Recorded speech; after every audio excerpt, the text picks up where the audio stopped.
여러분 모두를 주님의 이름으로 환영을 드리고 여러분의 삶에 더 멋진 하나님의 역사들이 새로워질 수 있기를 주님의 이름으로 축복합니다. 축복합니다. 우리 앞뒤 좌우를 돌아오면서 우리 교회 표 사랑합니다. 서로 인사합시다. 사랑합니다. 사랑합니다.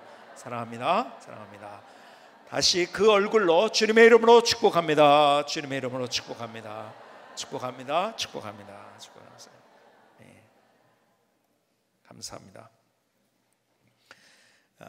가끔 저에게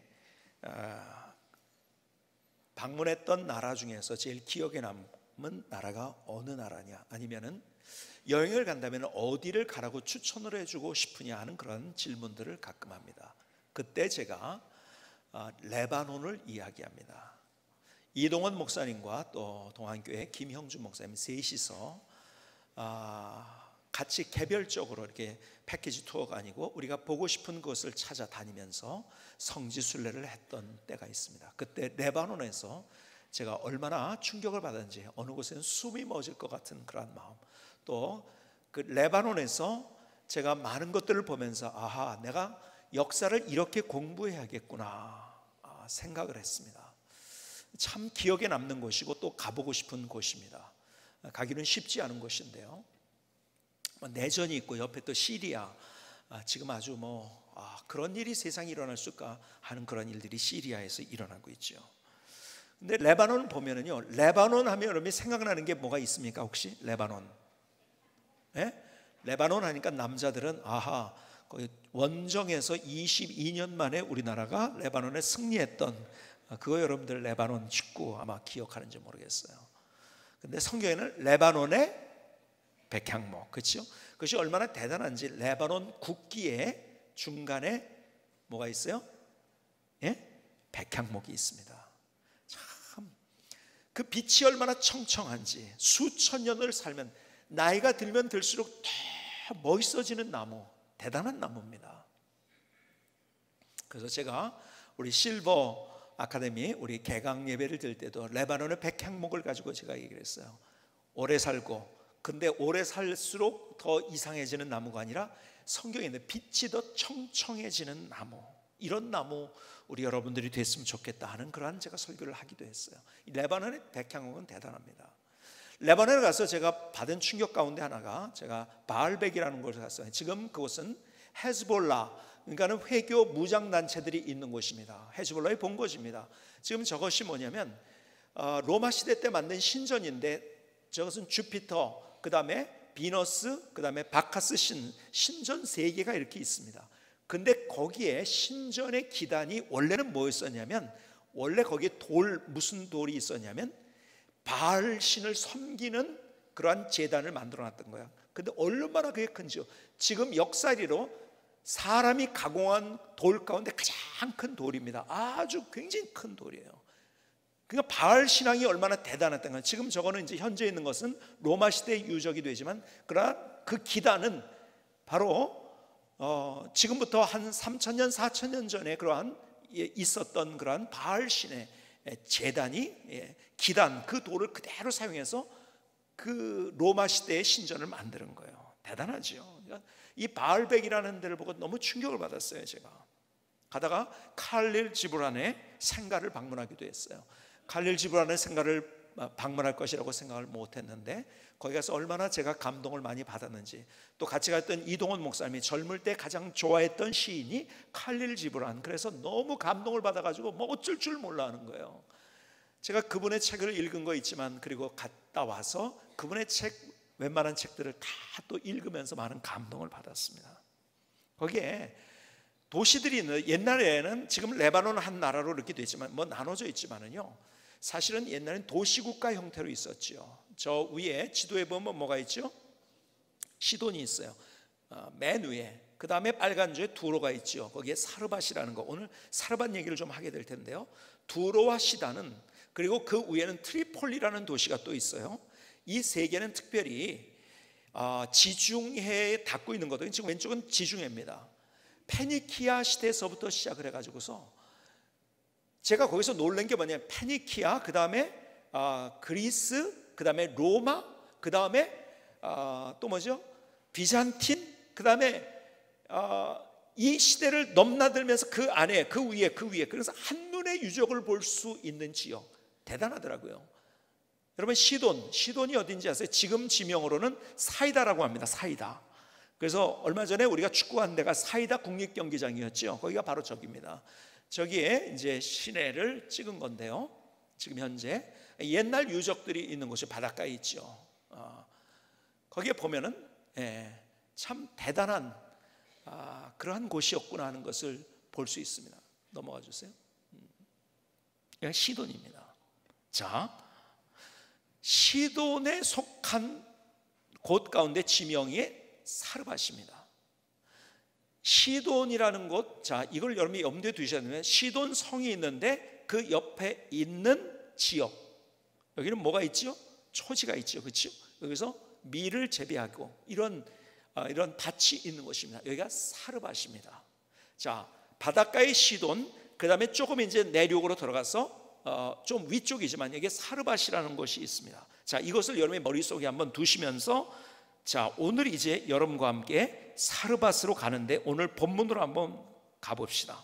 열왕기상 17장 8절로 9절에 보니까 이렇게 말씀합니다. 오늘 본문에 여호와의 말씀이 엘리야에게 임하여 이르시되 너는 일어나 시돈에 속한 사르밧으로 가서 거기 머물라. 내가 그곳 과부에게 명령하여 내게 음식을 주게 하였느니라. 자, 엘리야에게 구약의 시대 때 가장 대단했던 선지자 엘리야에게 주님께서 사르밧으로 가라고 합니다. 자, 사르밧으로 가라고 하는데요. 자, 이 상황은 어떤 상황이냐면 가뭄이 들었을 때예요. 주님께서, 하나님께서, 자, 아합 왕이 있었는데 아합 왕의 악행이 너무 심했어요. 바알과 아세라를 섬기면서요, 이세벨 부인이 원래 시돈 사람이거든요. 아버지가 시돈의 왕이에요. 그래서 시집을 온 거예요. 근데 이 우상을 섬기면서 도덕적으로 영적으로 가장 타락한 시대가 이 아합 왕 시대입니다. 그래서 하나님께서 가뭄으로 지금 그들을 징계하고 있는 거예요.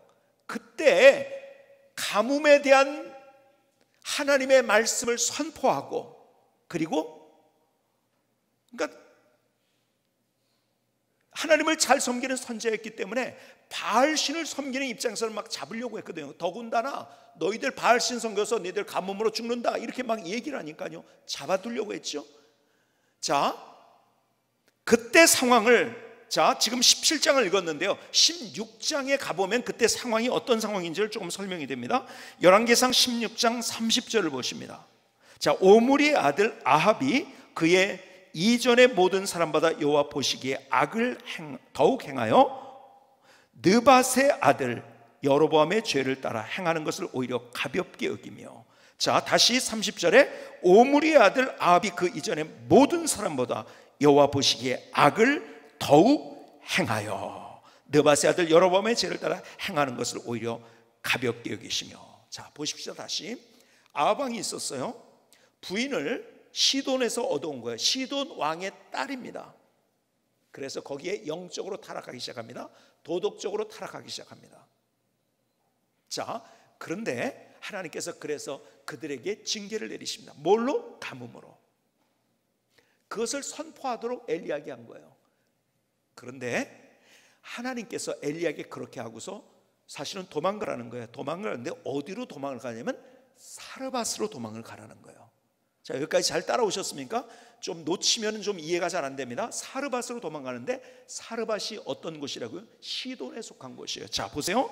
그것을 이렇게 설명하고 있어요. 31절을 다시 보면 느밧의 아들 여로보암의 죄를 따라 행하는 것을 오히려 가볍게 여기며 시돈 사람의 왕 엣바알의 딸 이세벨을 아내로 삼고 가서 바알을 섬겨 예배하고. 여기 하나 역사적인 사실을 소개하고 있죠. 자, 아버지가 앞서 말씀드린 대로 이세벨의 아버지가 어디를 통치했어요? 시돈을 통치했어요. 근데 시돈 성인데요, 그 성 그리고 밖에 있는 데까지 다 있는데 거기가 사르밧인 거예요. 자, 사르밧까지 이세벨의 아버지가 통치를 했어요. 근데 거기로 도망가래요. 여러분, 엘리야 입장에서는 이해 안 되는 일이죠. 그렇죠? 나에게 그렇다고 생각하세요. 적지로 도망을 가래요. 말도 안 돼. 하나님은 종종 우리에게 말도 안 되는 상황으로 우리를 인도하실 때가 있어요. 여호와는 나의 목자시니라고 했어요. 그렇죠? 목자는요 양을 인도합니다. 그런데 사망의 음침한 골짜기를 지나기도 해요. 왜 나를 여기 데리고 이렇게 오나? 아니요, 그 너머에 있는 것이 있기 때문에 그런 거죠. 어떨 때는 하나님께서 그 너머에 있는 것을 우리에게 주시기 위해서 말도 안 되는 일을 하라고 하실 때가 있어요. 자, 그런데요 오늘 여러분과 함께 저는 엘리야 그리고 아합의 얘기를 하려고 하는 게 아니에요. 왕들이나 유명한 선지자 얘기가 아니라 저 시골에 있는 한 사람의 이야기를 여러분과 나누려고요. 그 사람이 누군가? 사르밧의 과부입니다. 열왕기상 17장을 다시 보실까요? 오늘 본문의 11절을 다시 보십니다. 이렇게 말씀합니다. 그가 가지러 갈 때 엘리야가 그를 불러 이르되 청하건대 내 손에 떡 한 조각을 내게로 가져오라. 그가 이르되 당신의 하나님 여호와께서 살아계심을 두고 맹세하노니 나는 떡이 없고 다만 통에 가루 한 움큼과 병에 기름 조금뿐이라. 내가 나뭇가지 둘을 주어다가 나와 내 아들을 위하여 음식을 만들어 먹고 그 후에는 죽으리라. 13절을 계속 보십니다. 엘리야가 그에게 이르되 두려워하지 말고 가서 내 말대로 하려니와 먼저 그곳으로 나를 위하여 작은 떡 한 개를 만들어 내게로 가져오고 그 후에 너와 내 아들을 위하여 만들라. 이스라엘의 하나님 여호와의 말씀이 나 여호와가 비를 지면에 내리는 그날까지 그 통에 가루가 떨어지지 아니하고 그 병에 기름이 없어지지 아니하리라 하셨느니라. 자, 이 상황을 여러분 사르밧에 있는 한 여인의 입장에서 한번 생각해 보시겠습니까? 여러분 사르밧의 이 여인은 과부였었어요. 여러분 그 당시에 과부가 됐다는 것은요 이 시대와 다릅니다. 사람들에게 사실은요 모멸감을 느끼는 그런 상황들을 많이 경험할 수 있는 그런 인생, 과부가 됐어요. 근데 가난했어요. 하나님 왜 이렇게 나는 과부가 되고 혹은 거기다 또 가난해야 됩니까? 그런데 이게 또 웬일입니까? 하나님이 그 아합의 잘못 때문에 심판을 하시는데요 그래서 가뭄이 들었어요.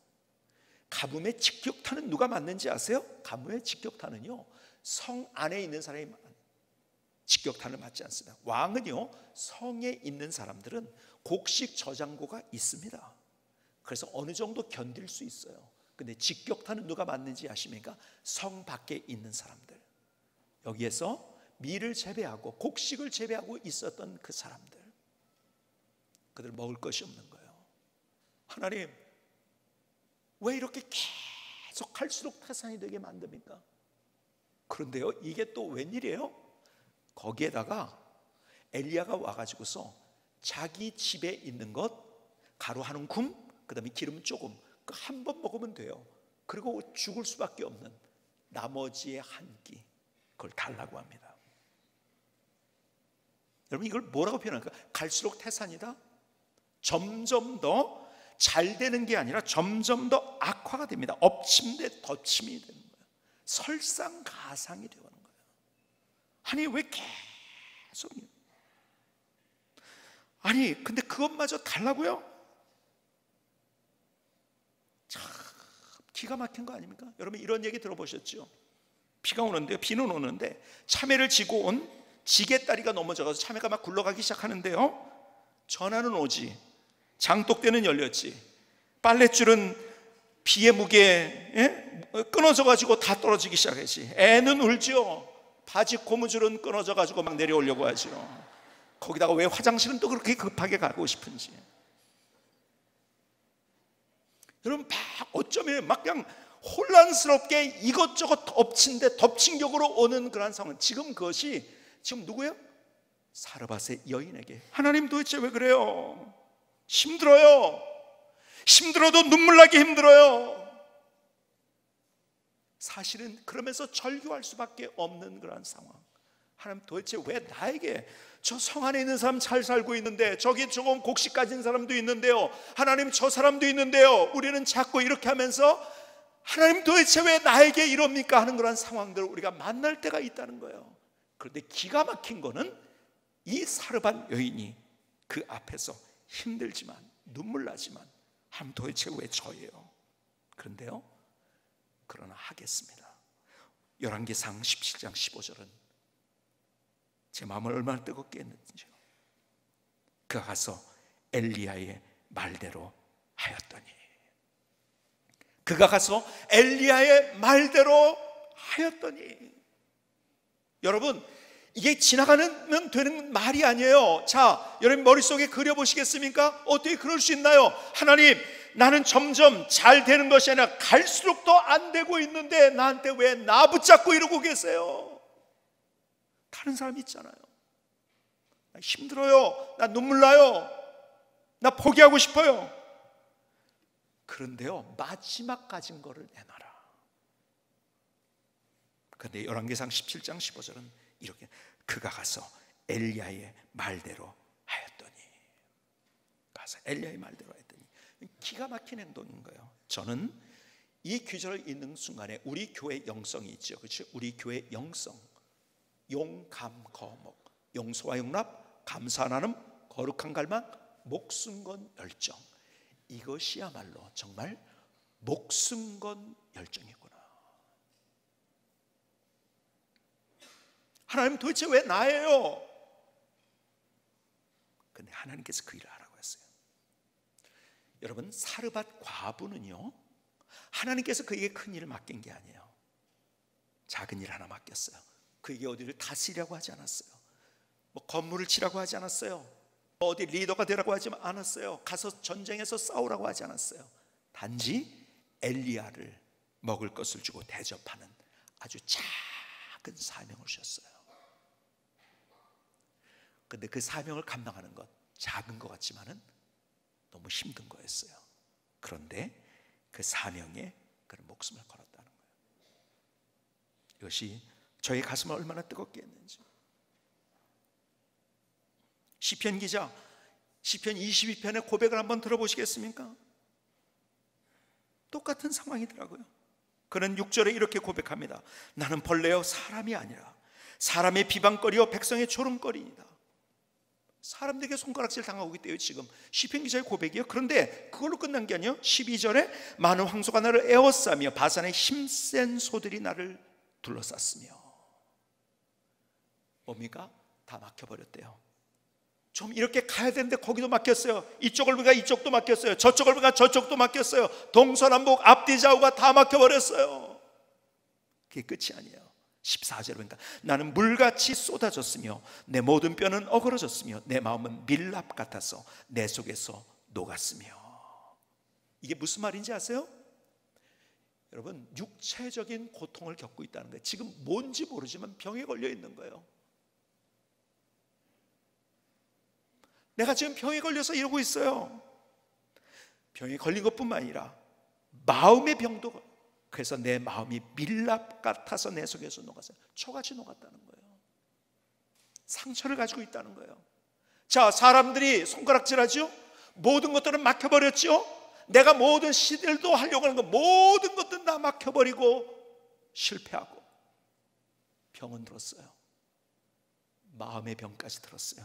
그런데도 이런 고백을 합니다. 20절, 내가 주의 이름을 형제에게 선포하고 회중 가운데서 주를 찬송하리이다. 그래도 하나님이 내게 주신 사명 놓지 않겠습니다. 손가락질해도 다 막혀도 다 실패해도 내가 병이 들어도 내 마음의 병까지, 육체의 병뿐만 아니라 마음의 병까지 들어도, 그러나 하나님이 내게 주신 사명 내가 놓지 않습니다. 여러분, 믿음이 바로 이건 거예요. 이게 바로 믿음인 거예요. 하나님께서 그래서 어떻게 하셨나요? 열왕기상 17장 15절은 이렇게 얘기합니다. 그가 가서 엘리야의 말대로 하였더니 그와 엘리야와 그의 식구가 여러 날 먹었으나 여호와께서 엘리야를 통해서 하신 말씀같이 통의 가루가 떨어지지 아니하고 병의 기름이 없어지지 아니하니라. 하나님의 기적이 뭔지, 하나님의 능력이 뭔지, 하나님이 함께 하신 증거가 무엇인지를 경험했어요. 그의 인생이 얼마나 감격적이었을까요? 이야, 이 상황 가운데서 내 인생에 하나님이 이렇게 멋진 일을, 역전의 드라마를 보여주셨구나. 왠지 아세요? 점점 더 나빠지는 상황에도 하나님이 그에게 주신 사명을 포기하지 않았어요. 작은 사명이지만 이게 얼마나 대단한지 예수님께서 이 땅에 오셔서 구약의 인물들은 몇 명을 소개했는데 그 중에 한 명에 들어갑니다. 이 사람이 누가복음 4장 26절에 보니까 엘리야가 그 중 한 사람에게도 보내심을 받지 않고 오직 시돈 땅에 있는 사렙다의 한 과부에게 뿐이었으며. 여러분, 사르밧은 이 히브리 음역이고 그 다음에 사렙다는 헬라식 발음이에요. 똑같은 거예요. 시돈 땅에 있는 사렙다. 하나님께서 이 사람이 그렇게 귀했다는 거예요. 무명의 사람이었어요. 시골에 있었어요. 어쩌면 가장 비천한 곳에 있었던 사람이지만 그가 하나님의 역사를 경험하고 그리고 예수님께서 그의 삶을 들먹일 정도로 주님께서는 그를 그렇게 귀하게 여겼다는 거예요. 근데 그 사람은 큰 거 한 사람이 아니에요. 작은 거. 나라를 다스린 사람이 아니에요. 큰 성을 쌓은 사람이 아니에요. 전쟁에 승리한 사람이 아니에요. 그 앞에 하나님께서 주신 그 사명 하나. 오늘 주님께서 우리에게 말씀하시는 것 다 다르지만 우리 모두에게 사명을 주셨다고 하죠. 그런데 거기에 얼마나 우리가 목숨 건 열정, 하나님 나는 왜 이 모양 이 꼴인가요? 나는 왜 이렇게 하나님이 인도하시나요? 그러고서 손 놓고 있는 인생에 그럼에도 불구하고 그러나 하나님이 말씀하신 그 일을 행하는 멋진 인생. 사도 바울이 그렇지 않았습니까? 사도행전 20장 22절은 이렇게 얘기합니다. 보라, 이제 나는 성령에 매여 예루살렘으로 가는데 거기서 무슨 일을 당한지 알지 못하노라. 오직 성령이 각성해서 내게 증언하여 결박과 환난이 나를 기다린다 하시나. 내가 달려갈 길과 주 예수께 받은 사명 곧 하나님의 은혜의 복음을 증언하는 일을 마치려면 나의 생명조차 조금도 귀한 것으로 여기지 아니하노라. 그래서 하나님을 경험한 거예요. 하나님의 능력이 뭔지, 하나님의 위대하심이 뭔지 자기도 경험하고 많은 사람들에게 그것을 보여준 거예요. 그는 고린도후서에서 이렇게 얘기합니다. 우리가 사방으로 우겨싸움을 당하여도 쌓이지 아니하며 답답한 일을 당하여도 낙심하지 아니하며 박해를 받아도 버림받지 아니하며 거꾸로 튀림을 당하여도 망하지 아니하고. 그의 상황 속에 우겨싸움을 당하는 인생, 답답한 일을 당하고 낙심하며 박해를 당하고 두려워하고 염려할 수밖에 없는 그런 일들을 만났지만 그러나 내가 여기에서 망하지 않습니다. 왜? 나와 하나님이 함께 하시기 때문에. 나에게 하나님이 함께 하셔서 나의 삶을 인도하시기 때문에. 그래서 그 상황 속으로 들어가서 오히려 하나님께서 그에게 주신 사명을 감당할 수 있다. 자, 우리는 우리의 인생을 살아가면서 어쩌면 대충 우리의 인생을 살아가고 있지 않나요? 우리의 인생을 살아가면서 우리는 그냥 그렇게 적당히 우리의 삶을 살아가고 있지 않나요? 그런 우리를 향해서 사르밧의 여인을 통해서 우리에게 도전하시는 거예요. 우리는 하다가 조금 누가 뭐라 그러면 어쩔 줄 몰라 하며, 저를 포함해서 우리 모두요, 다른 사람 한번 당신 왜 그래? 그러면 그 다음부터 에이 뭐 내가 뭐 이런 소리 들으려고 했네. 조금 문제를 만나면 하나님 내가 뭐 하나님의 일하려고 했는데 왜 도대체 첩첩산중으로 이런 일이 일어나나요? 하고서 그럼 알았어요. 그냥 적당히 살려고 하는 우리의 모습. 그런데 주님께서 우리에게 주시는 말씀, 그런데 그 상황에서 하나님이 주신 그 일을 할 수 있는, 거기에 목숨 건 열정을 담을 수 있는 삶, 그게 믿음이다.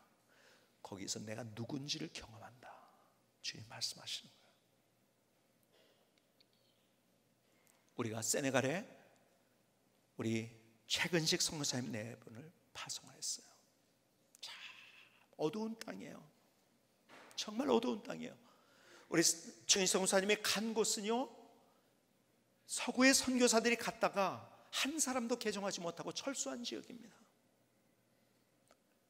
거길 간 거예요. 근데 우리 양서인 선교사님 지난 수요일에 간증을 하면서 이야기를 하는데 제가 얼마나 눈물이 나가지고서 제가 주님 앞에 회개 많이 했어요. 정말 회개 많이 했어요. 양서인 선교사님 한번 간증을 한번 보십시다. 우리가 은조변 마을에서 사역을 하고 있는데 그 아이들을 한번 불러볼까 하는 마음을 주셨어요. 6월에. 그래서 아이들이 32명의 아이들을 불렀는데 다 온 거예요. 32명이. 그래서 그러면 매주 한번 불러볼까. 이슬람 아이들을 통째로 이슬람인데 매주 불러보는 것이 가능할까. 근데 매주 불러봤어요. 5명이나 올까? 10명이나 올까? 30명이 오는 거예요. 때론 20명이 오다가 40명이 오는 거예요. 50명이 오고 60명이 오는 거예요. 아이들이 즐겁게 찬양을 하는 거예요. 정말 말씀을 귀를 기울여서 듣는 거예요.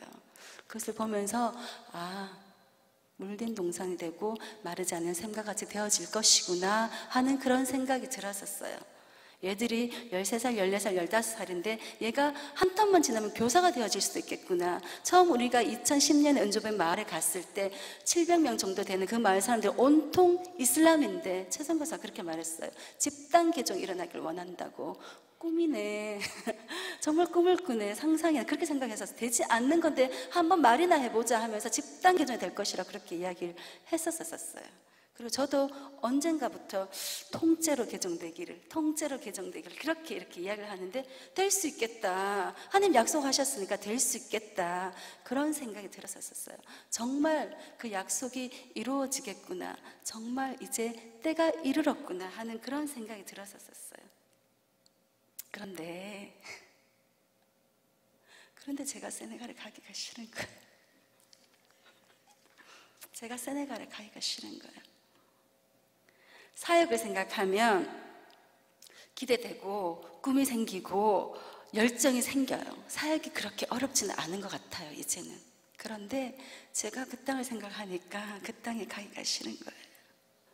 제가 안식오를 와서 지금 3개월을 지내면서 사투를 벌이고 있는 게 하나님 갈 거예요. 제가 반드시 갈 거예요. 10월에 갈 거예요. 그런데 제가 가기 싫어요. 사람이 여행을 하면 3개월, 4개월 있다가 이제 집에 들어가는 것을 생각하면 여행이 정말 어떠했든지 간에 그 집에 들어가면 편안하다. 드디어 우리 집에 왔구나 하는 생각이 들 텐데 제가 그 집을 들어가는 걸 생각하니까 너무 심한 표현이지만 출소했다가 감옥에 들어가는 같은 그런 생각이 사실은 드는 거예요. 몇 주 전에 저희 교회 금요 철야 때 찬양을 하는데 하나님께서 당신을 통해 메마른 땅에 하는데 세네갈에 퍽 이렇게 생각이 나는 거죠. 건기가 깊어지면 앞을 지나가는 소들도 메말라서 갈비뼈가 다 보이는 소떼들이 그렇게 지나갈 가요.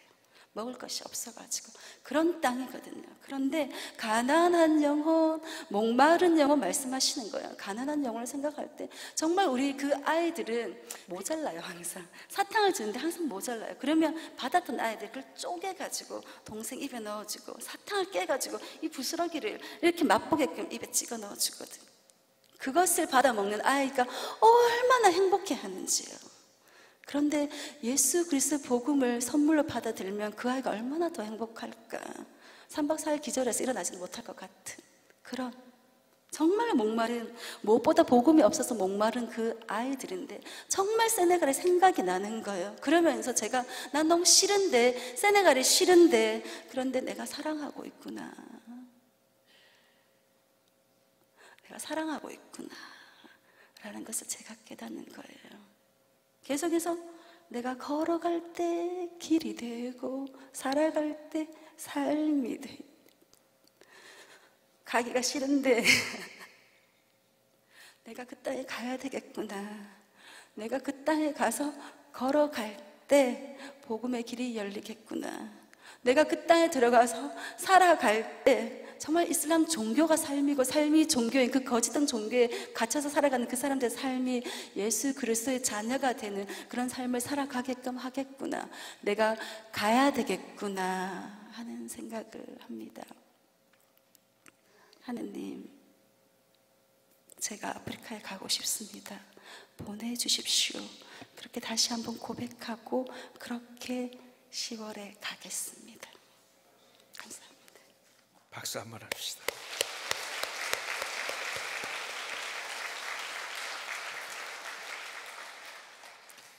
하나님께서 우리에게 어쩌면 쉬운 일을 하라고 하지 않아요. 어쩌면 그것이 남들이 볼 때 별 볼 일 없는 것이지만 내겐 힘든 그 일인지 모르겠어요. 근데 주님께서 거기에 목숨 걸라고 말씀하시는 거예요. 왜 우리가 하나님을 경험하지 못합니까? 왜 우리가 하나님이 함께 하신 증거를 체험하지 못합니까? 그냥 대충 적당히 시류와 내가 편승해서 그냥 그렇게 나의 삶을 살아가니까.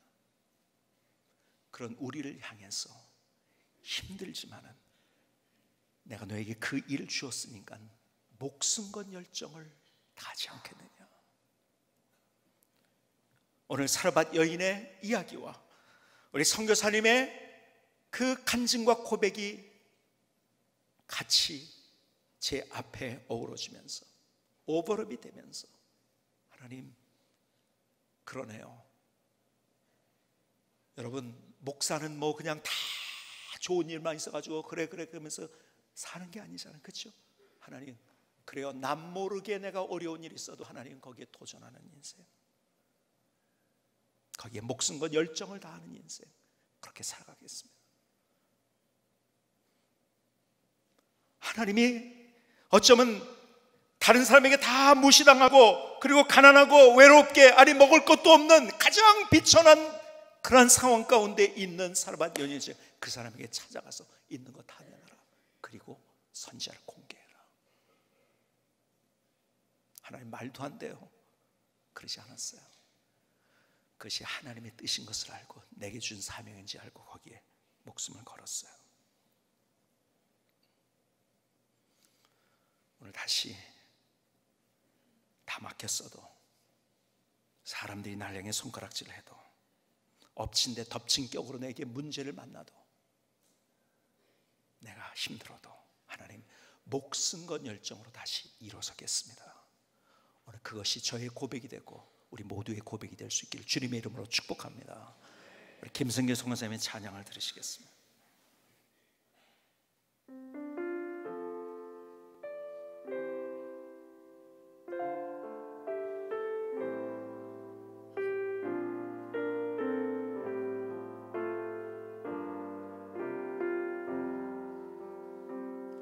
사망으로 유격삼을 당해도 쌓이지 아니하며, 답답한 일을 당해도 낙심치 아니하며, 수많은 박해를 받아도 버림받지 아니하며, 주님께 나의 눈물 열정을 드립니다.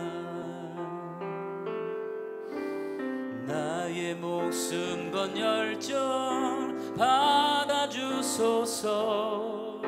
힘들어도 눈물 모아 그 길을 걷겠습니다.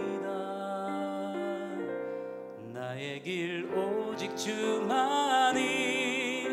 주만이 아시오니, 그 길을 내게 보이소서. 인도하소서. 주의 빛 나의 길 따라 나를 향해 비추소서. 생명의 빛 그 빛으로 나를 비추소서.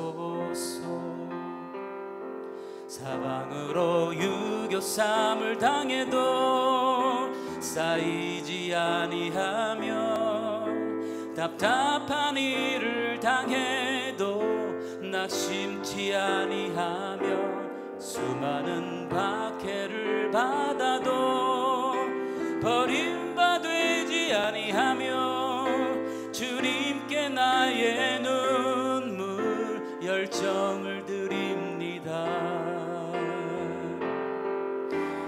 나의 목숨 건 열정 받아주소서. 힘들어도 눈물 모아 그 길을 걷겠습니다. 나의 길 오직 주만이 아시오니, 그 길을 내게 보이소서. 인도하소서. 주의 빛 나의 길 따라 나를 향해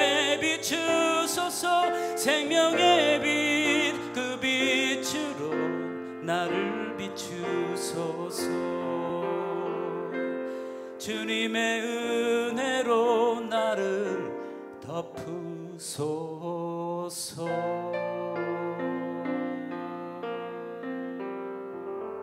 아멘. 하나님, 나의 고백입니다. 나의 노래입니다. 하나님, 나를 받아 주시옵소서.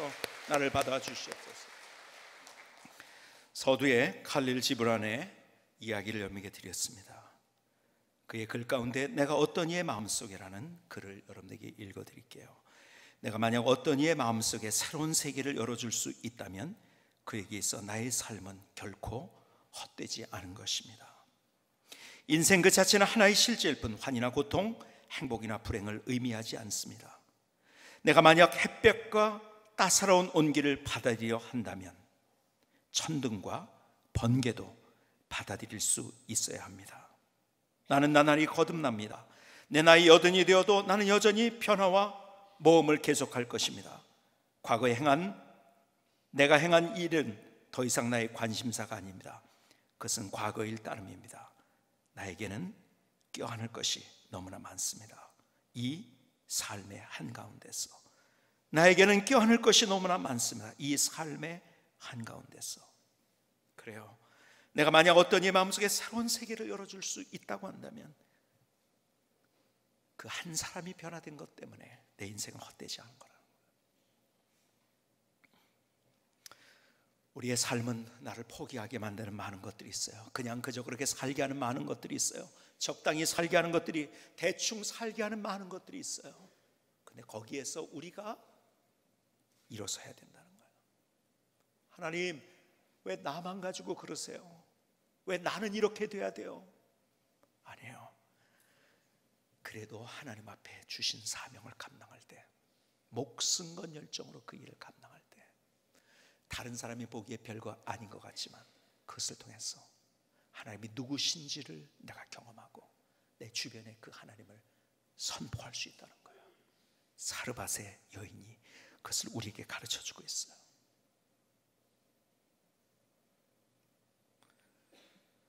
오늘 저는 마지막 오스왈드 챔버스의 글로 오늘의 이야기를 마치려고 합니다. 이 오스왈드 챔버스의 글이 얼마나 제게 도전을 주었는지요. 주님의 일에는 피곤함이 없다. 우리가 지치는 이유는 주님의 일을 우리 자신의 방법으로 하려고 하기 때문이다. 주님의 일에는 피곤함이 없다. 우리가 지치는 이유는 주님의 일을 우리 자신의 방법으로 하려고 하기 때문이다. 그렇습니다. 그 목숨 건 열정으로 우리의 삶을 살아갈 때 우리는 이를 악물고 그 일을 하는 것이 아니에요. 내 힘으로, 내 능력으로, 내 가진 어떤 것으로 아니에요. 이를 악물고 그렇게 하는 건, 이를 악물수록 우리는 더 절망할 수밖에 없어요. 하나님의 은혜를 구하는 거예요. 주님의 일에는 피곤함이 없어요. 왜 우리가 지치는지 아세요? 우리의 인생의 뒤를 돌아보세요. 내가 하려니까 지치지요. 내 능력으로 하려니까 지치지요. 하나님의 은혜를 구하며 내 안에 하나님의 은혜의 강물이 흐르며 하나님의 은혜로 그 일을 할 때 언제나 우리는 내가 할 수 없지만 하나님이 나를 할 수 있게 만드시기 때문에 오히려 우리가 기쁨으로, 자원함으로, 감사로 그 일을 할 수 있다는 거예요. 사르밧의 여인을 주님께서 우리에게 보여주십니다. 그리고 내가 어떻게 나의 삶을 살아야 될지를 말씀하세요. 다시 주님의 은혜를 구하십시다. 하나님, 내가 그 일에 목숨 건 열정으로, 하나님 힘들어요. 그러나 주님이 주시는 그 힘으로, 하나님 두려워요. 그러나 주님이 주시는 그 은혜로, 하나님 염려가 너무 많아요. 그러나 주님이 주시는 그 힘으로, 하나님 이거 진짜 될까요? 아니요. 주님이 주시는 그 믿음으로 오늘 그 일에 도전하며 새로운 인생을 여는 멋진 저의 삶, 또 여러분 모두의 삶이 될 수 있기를 주님의 이름으로 축복합니다. 기도하시겠습니다.